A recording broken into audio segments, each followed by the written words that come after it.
Hey, Pro Nerds, it's Iggy, and I'm at the Front Range Film Festival in Longmont, Colorado, and I'm sitting down with Ethan Hamill, and he made the film called Caught.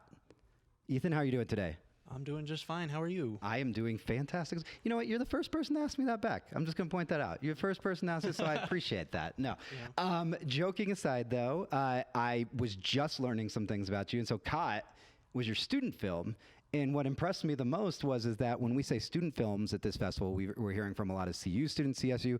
You were talking high school student film, right? Yes. So Caught was that project. Tell us a little bit about it. So how it came about was we had to do a silent film project for my video production class. When I thought of silent film, I thought of black and white films. So that's why I made it black and white.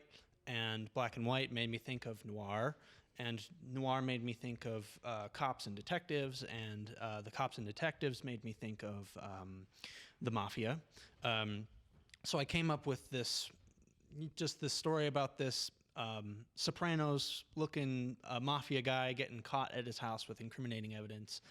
I had a lot of fun making it. It was like the first time I just kind of really had fun making it, and I feel like it came out good. It's not perfect, but you know, it's a good start to something that might turn out very great, and right. I'm really proud of it.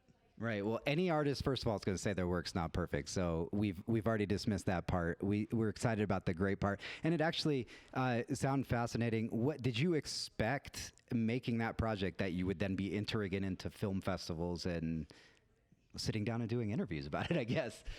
I did not expect the interviews, but I've been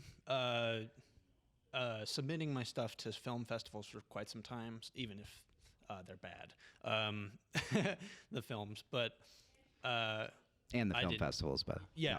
Oh no, not the film festivals. I was just kidding. I'm just kidding. I'm sorry.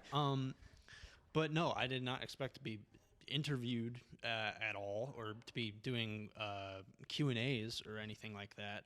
That's why I appreciate being here with you guys. I don't mean to be. I never heard of you before tonight, but you've told me.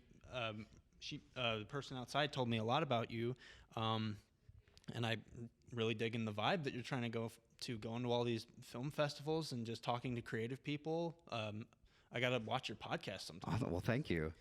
This is the most flattering interview I've done. That's all I can say for sure. No, I appreciate it greatly. That's fantastic, and appreciate what you're doing. As we talked about downstairs, you mentioned we did the panel, the Q&A, and we were talking about, I think a theme of all the filmmakers was just create, just put it out there. And I think you're acknowledging to yourself, you feel like you've made good, you've made bad, stuff like that. So talk a little bit about that process of because you were one of the ones that said, just put it, just make it, right? Yeah. I don't know. It can take a while to just let yourself have fun making stuff. Right. I know for me, when I was making stuff for the longest time, it was about, this has got to be my legacy. This has got to be, yeah. And I'm like, what? I'm 12 years old, and I got to make this animation that's like my legacy or whatever. Something, and you always want to make something that people remember. Right. But sometimes the thing that people remember is just the thing that you had the most fun making. And I feel like this film, a lot of my older films were more convoluted because it was kind of designed to be that way. I wanted to do series and stuff like that when I really wasn't equipped to do that. But this is just a nice self-contained story that people can enjoy watching. It's enjoyable. It has some good laughs.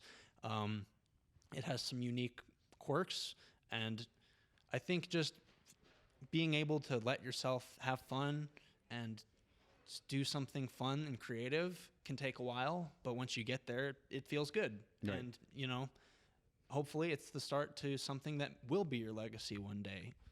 That's some solid advice, and I think it's important to say it's not just in filmmaking; it's in pretty much any kind of creating, right?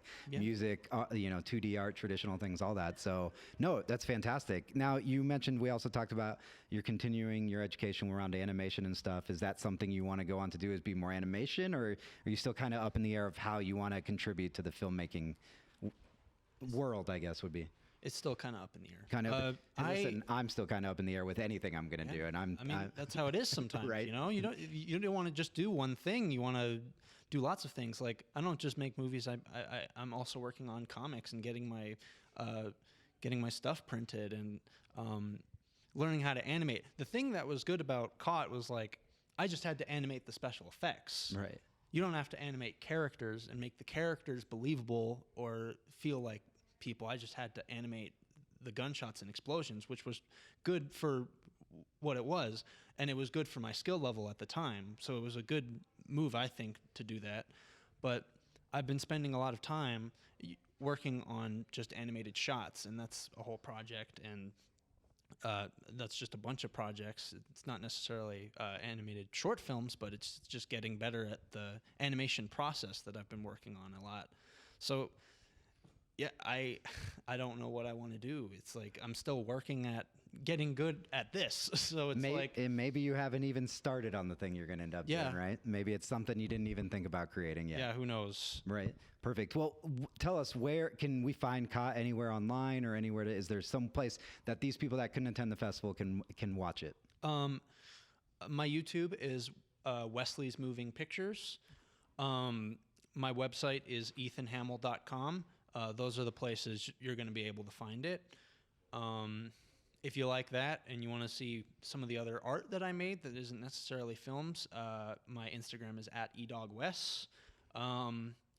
And those are the places you're going to be able to find me if you want to see my work. Awesome. Anything being worked on right now, or are we still figuring out the next project? Like I said, I'm just working on animated shots. One's going on pretty long, so maybe it'll be considered a film. There we go. Long.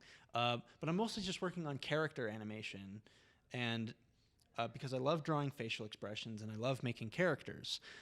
So if you go to my YouTube channel, you're going to see a lot of just little short animations with characters and just kind of interacting in their own world. And aside from that, I'm also working on my comics. And beyond that, after that, I don't know. Okay, perfect. So in the YouTube was Wesley Moving Pictures, right? Wesley's Moving Pictures. Wesley's Moving Pictures. So that's where you can find that animation. And obviously we'll have all that information below so you can connect with Ethan more. Ethan, it was a pleasure. We're really excited. Tell you what, Front Range has been fantastic this year as usual. So happy to be back in person at these wonderful film festivals. For more that's from Front Range and all the awesome events we're attending, click down below. You see these buttons below. They're subscribe, they're like, they're turn on the notifications. Do all those things if you haven't already done it. And of course, head on over to projectnerd.com. That's project-nerd.com to check out more, not only from the events we attend, but our podcasts, other web series, and everything we're producing here in year 10 for Project Nerd. That's it for this interview. Till next time, nerds.